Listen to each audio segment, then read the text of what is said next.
Halo semuanya, selamat bergabung kembali di kelas beban pesawat terbang ya. Hari ini kita akan melanjutkan materi minggu lalu, masih mengenai ilmu dasar beban pesawat, yaitu di bagian strukturnya ya. Oke, kita lanjut saja langsung di sini. Jadi kemarin sudah saya sampaikan ya, ada beberapa ilmu dasar beban pesawat terbang ya, ada struktur ringan, aerodinamika, prestasi terbang, kemudian ada kestabilan pesawat. Nah, kita masih di sini yang struktur ringan ya. Jadi minggu kemarin sudah sebagian saya sampaikan dan kita akan melanjutkan di sini gitu ya. Oke. Masih tentang struktur ringannya ya, yaitu di bagian respon ya. Jadi di bagian respon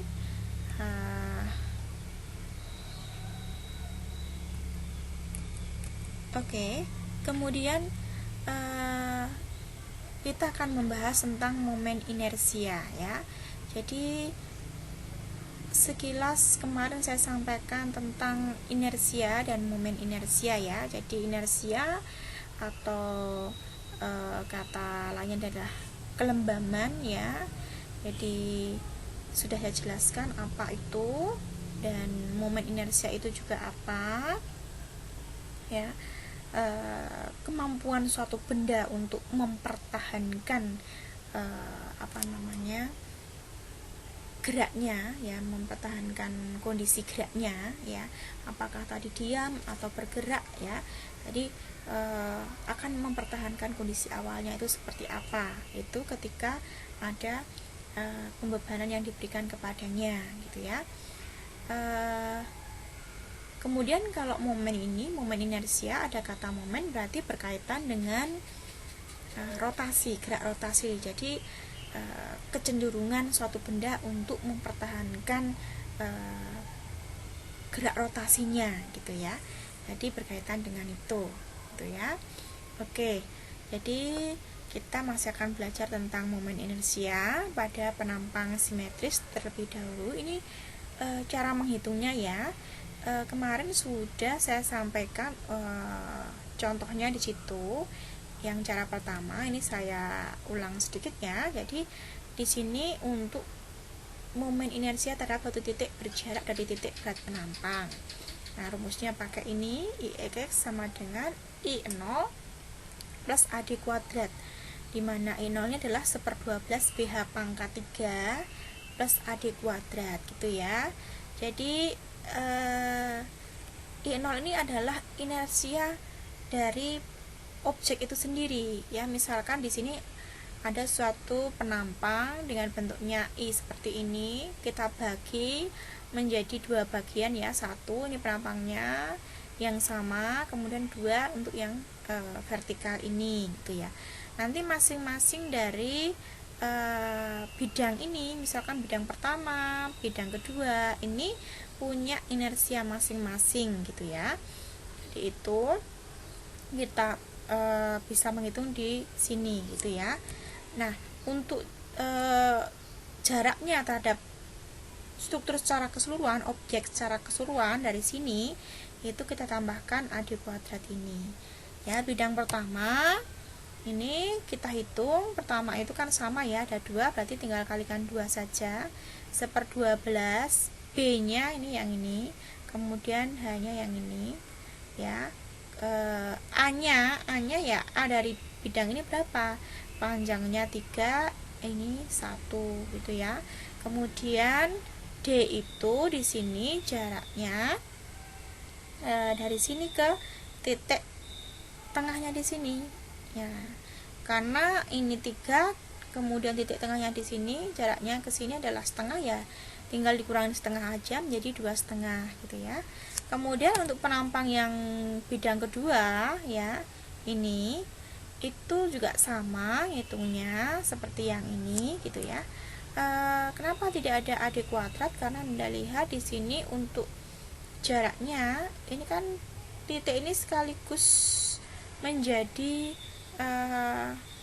titik bidang 2 dan juga untuk titik tengah bidang 2 dan juga titik tengah bidangnya keseluruhan ini ya, itu penampangnya keseluruhan itu, makanya ini akan berhimpit ya jaraknya, jadi 0. Nah, makanya tidak ada gitu. Kemudian kita jumlahkan hasilnya, untuk inersinya adalah 43,33 gitu ya. Oke, kemudian ini cara pertama. Kemudian ada cara lain untuk mencari momen inersia dari penampang simetris ya. Jadi Anda buat tabelnya terlebih dahulu seperti ini ya. Jadi seksinya ada 1, 2, 3. Anda hitung B-nya yang mana, H-nya yang mana. Kemudian rumus dari I0 nya BH pangkat 3/12. Kemudian luas masing-masing. Kemudian Y-nya ini. Jadi Y ini kalau kita lihat ya, itu adalah jarak titik tengah bidang itu ke permukaan paling atas itu berapa gitu ya. Oke, setelah Anda buat ini tabelnya seperti ini ya, hitung dulu nilai Y-nya, yaitu rumusnya sigma AY dibagi sigma A. Sigma AY ya ini ya, A dikalikan Y pada masing-masing section, kemudian dijumlahkan ini dibagi dengan sigma A ini ya, jadi hasilnya 30 dibagi 10, 3 itu ya. Kemudian momen inersia rumusnya ini sigma IX X minus sigma A dikalikan Y kuadrat gitu ya. Jadi untuk I nya sigma IX ini Anda bisa lihat 133,33, kemudian dikurangi dengan ini sigma A nya 10 ya, 10 kali Y kuadratnya, Y nya adalah 3 ya, jadi dikuadratkan, itu hasilnya 43,33 ya. Jadi sama dengan yang ini ya. Mau pakai cara yang pertama, yang ini penghitungannya seperti ini, atau mau pakai yang ini itu boleh ya. Jadi silahkan nanti bisa dipakai ya. Itu hasilnya akan sama saja ya. Kemudian untuk momen inersia pada penampang tidak simetris. Nah, ini pengerjaannya sama dengan cara kedua yang bidang simetris tadi. Jadi Anda bisa menyatakan bahwa cara 2 tadi itu bisa berlaku untuk bidang yang simetris maupun tidak simetris gitu ya. Jadi berlaku untuk umum gitu. Nah, ini contohnya yang tidak simetris. Nanti Anda hitung dulu masing-masing A-nya. A1 19 kali 1 ya. Jadi ini bidang 1, ini bidang 2, ini bidang 3. Yang 1 itu Anda hitung dari sini ke sini itu 20 dikurangin ke sini itu 1, jadi 19 ya. Kemudian sama untuk yang bidang 3 nanti. Kalau bidang 2 itu 25,2 itu dari sana ke sana. Jadi memang sudah dikurangin yang ini ya, dari sini ke sini, karena dipakai untuk yang bidang 2 itu untuk luasannya. Kemudian Anda tabelkan seperti tadi ya, sama seperti cara 2 tadi, hasilnya seperti ini. Anda hitung, ini rumusnya yang dipakai, Anda harus buat tabelnya dulu gitu ya. Jadi nanti Anda bisa pakai perhitungannya itu gitu ya. Mungkin saya jelaskan dulu, ini tadi ada yang mungkin belum jelas ya, nilai Y-nya itu yang mana. Anda bisa lihat untuk nilai Y-nya yang bidang 1 itu 0,5. Itu kenapa? Jadi Anda lihat ya. Ya.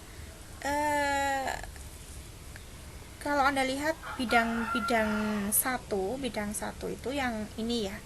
Jadi kenapa tadi untuk Y-nya itu adalah 0,5? Ya, Y untuk bidang itu sendiri ya.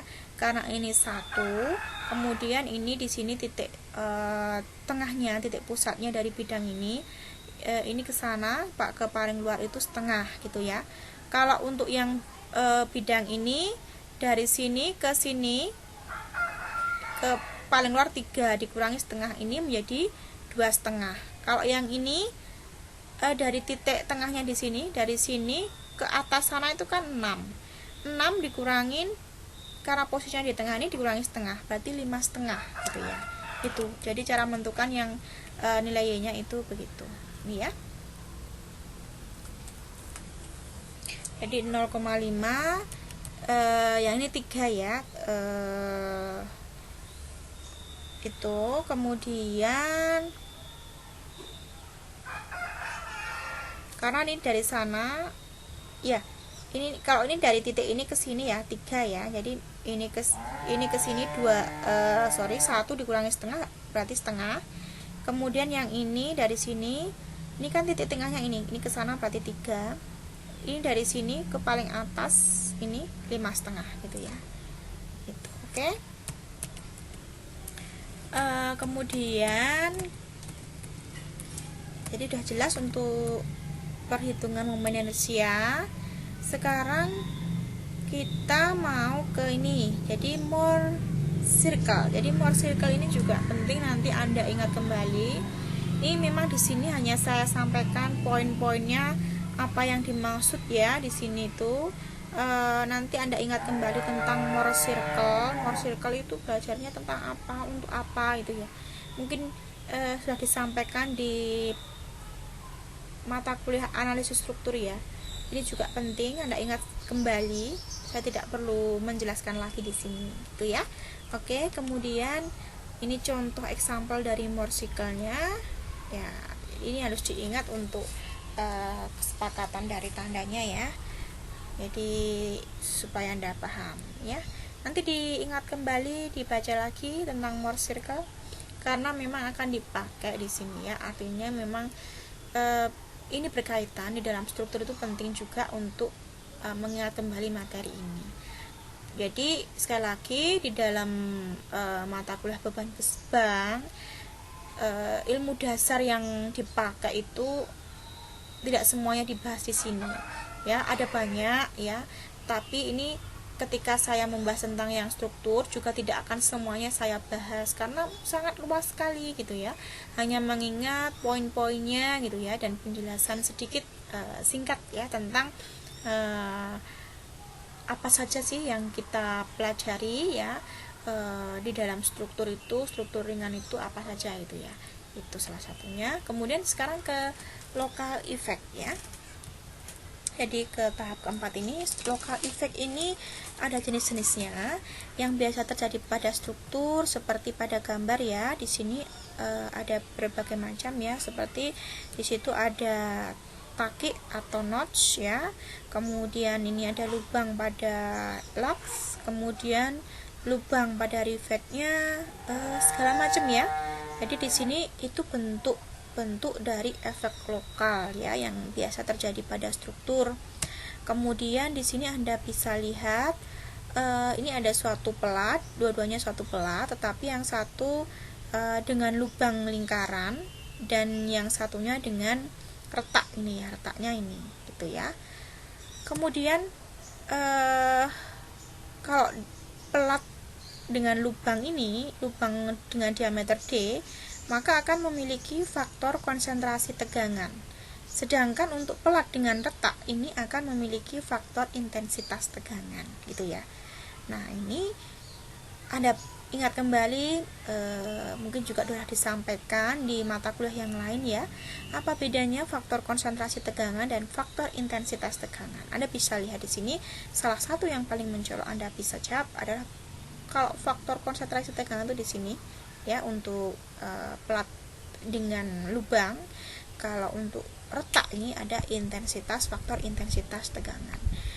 Nah, untuk rumusnya masing-masing, faktor konsentrasi tegangan KT ini ya, biasanya kita rumuskan itu sigma max dibagi dengan sigma norm, jadi rasio antara ini. Kemudian faktor intensitas tegangan ya, ini beta kalikan sigma dikalikan akar PA ya, dengan D-nya adalah 2A gitu. Jadi gamma ini beta ini adalah faktor geometri dari benda nanti. Itu ya, tergantung nanti ya. Nanti bisa diingat kembali pada mata kuliah terdahulu gitu ya. Kemudian di sini ini ada perbandingan allowable load antara plat dengan lubang tertentu dan plat dengan retak. Kalau Anda lihat ya, untuk kasus ini pada gambar plat lubang untuk allowable load-nya 375.000 pounds ya. Kalau dengan retak itu 199.000 pounds itu ya. Jadi berbeda ya. Allowable load-nya antara plat berlubang dan plat dengan retak itu berbeda gitu.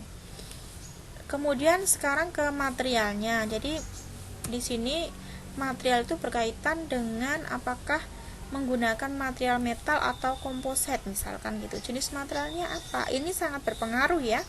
Sangat berpengaruh sekali gitu. Anda bisa lihat di dalam kurva tegangan-tegangan itu untuk bahan komposit dan logam ya. Jadi ini yang bahan komposit ini ada epoksi, karbon epoksi. Nah ini pakai epoksi, ini yang logam ya. Jadi Anda bisa lihat jadi pada bahan komposit ini meskipun memiliki tegangan hulu atau tegangan maksimum yang lebih tinggi dari bahan logam, tapi sifatnya adalah getas ya. Anda lihat ini grafiknya curam ya, Anda lihatnya. Jadi ini juga dalam grafik ini juga Anda lihat ya, grafiknya bagaimana. Kemudian ini juga membandingkan dengan berbagai jenis serat ya. Memang nanti dalam memilih serat untuk bahan komposit kita perlu mengetahui terlebih dahulu harga dari modulus elastisitas seratnya itu ya. Serat yang lebih getas akan memiliki kemiringan yang curam dalam kurva tegangan-tegangan gitu ya. Kekuatan struktur komposit selain ditentukan oleh harga modulus elastisitas, juga ditentukan oleh orientasi dari arah serat, matrik yang digunakan, dan jumlah lamina. Mungkin yang sudah mengambil mata kuliah materi komposit ya, mekanika struktur komposit ya, sudah ada bayangan ya nanti bedanya di mana material komposit dan logam itu perbedaan dasarnya apa gitu. Saya kira nanti perlu mengambil materi itu supaya ada tambahan pengetahuan ya, karena memang ternyata material ini kan menjadi bagian dari workflow dari perancangan ya. Jadi alur kerja perancangan memperhatikan material ini ya.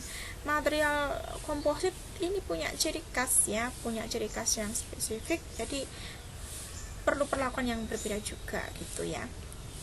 Sekarang kita ke failure teori. Jadi failure teori ini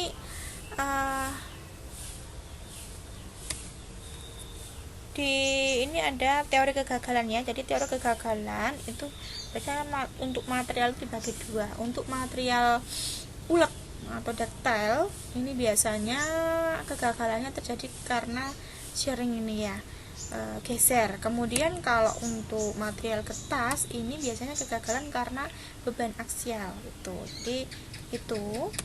Kemudian untuk teori kegagalan komposit sendiri juga bermacam-macam ya. Ada teori Sehil, Sebu nanti yang bisa digunakan ya.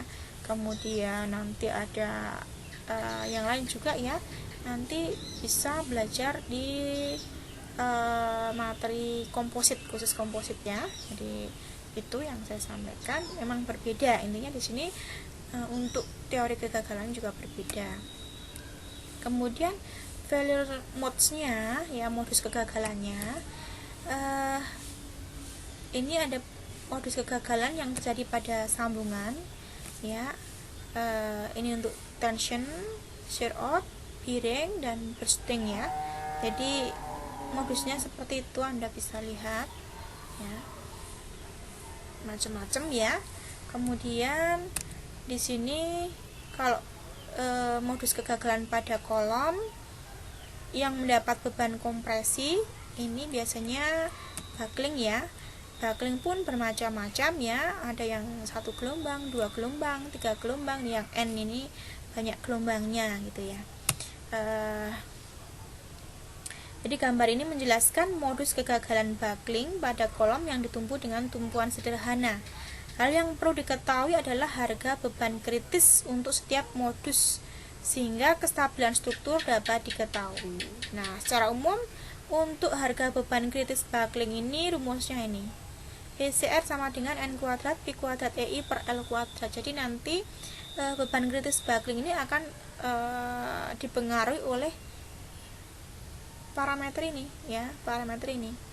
Jadi ada modulus elastisitas, ada inersianya, momen inersia, kemudian panjangnya gitu ya. Dan nanti jumlah gelombangnya juga bermacam-macam ini ya. Untuk yang modus A karena ini gelombangnya 1 jadi rumusnya ini. Untuk gelombang 2 jadi 4 ya.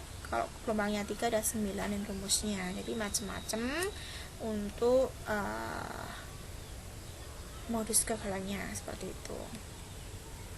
Oke, itu tadi sekilas ya mengenai ilmu struktur ya yang mendukung pembelajaran beban pesawat. Nah, sekarang kita akan beralih ke ilmu dasar yang lain, yaitu tentang aerodinamika gitu ya. Ini juga akan saya bahas sekilas saja, tidak akan banyak-banyak ya. Jadi mengingatkan kembali saja poin-poin yang harus dipahami ya, minimal seperti yang saya sampaikan seperti itu. Jadi di sini untuk ilmu aerodinamika mungkin sudah paham juga ya, dulu sudah disampaikan bahwa pesawat terbang itu terdiri dari lifting bodies. Jadi memberikan kontribusi gaya angkat ya, prestasi dan stabilitas seperti jelas wing, kemudian pada horizontal stabilizer, vertical stabilizer, control surface gitu ya. Sedangkan yang kedua itu non lifting bodies, itu artinya penyebab gaya hambat pesawat ya, seperti fuselage, landing gear ya, kemudian engine gitu ya. Cooling juga di situ yang fungsinya sebagai drag reduction ya. Jadi itu ya kira-kira seperti itu untuk ilmunya. Kemudian ini salah satu bagian terpenting dari pesawat agar pesawat tersebut dapat terbang adalah sayap. Untuk menghitung aerodinamika pesawat ini ada dua pendekatan, yaitu dua dimensi atau profil teori ya, airfoilnya ya, penampangnya saja, dan juga nanti yang 3 dimensi itu wingnya gitu. Jadi kita berbicara belajar tentang teori airfoil dan juga wing. Jadi cara pandangnya seperti itu. Kemudian berkaitan dengan drag juga macam-macam. Di sini ada bagannya ya, secara garis besar bahwa drag itu dibagi menjadi zero lift drag dan induced drag gitu ya. Yang zero lift drag ini macam-macam, ada miscellaneous drag, wave drag, skin friction drag, foam drag gitu ya. Induced drag ini menjadi 2, vortex drag dan wave drag ya. Kemudian yang ini skin friction drag juga foam drag ini masih dibagi lagi ya, dari mana itu munculnya. Nah, nanti Anda bisa ingat kembali pelajaran-pelajaran terdahulu ya mengenai dasar-dasar aerodinamika. Jadi mungkin untuk ilmu dasar dari beban pesawat tentang struktur saya ambilkan poin-poinnya ya, dan sedikit contoh. Begitu juga dengan aerodinamika ini saya ambilkan gambaran secara umum saja, dan saya kira memang yang saya sampaikan untuk belajar aerodinamika tidak cukup ya. Jadi memang tugas Anda nanti silahkan mengingat-ingat kembali ya, membaca kembali, membuka kembali buku-buku yang dulu ada, dan mungkin bisa dicari lagi ya catatan-catatan kuliahnya gitu ya. Jadi hanya ini saja, poin-poin saja yang saya sampaikan. Dan untuk ilmu yang lain ya, jadi banyak ya ilmu yang berkaitan dengan beban pesawat itu ya, nanti mungkin untuk prestasi terbang, stabilitas pesawat ya tidak saya sampaikan di sini ya, karena memang nanti mungkin untuk yang lebih kompetensi di bidangnya saja yang menyampaikan ya, saya mungkin di bagian struktur ringan dan sedikit aerodinamika ya. Itu saja. Semoga apa yang saya sampaikan cukup jelas, dan saya ucapkan selamat belajar untuk semuanya. Terima kasih.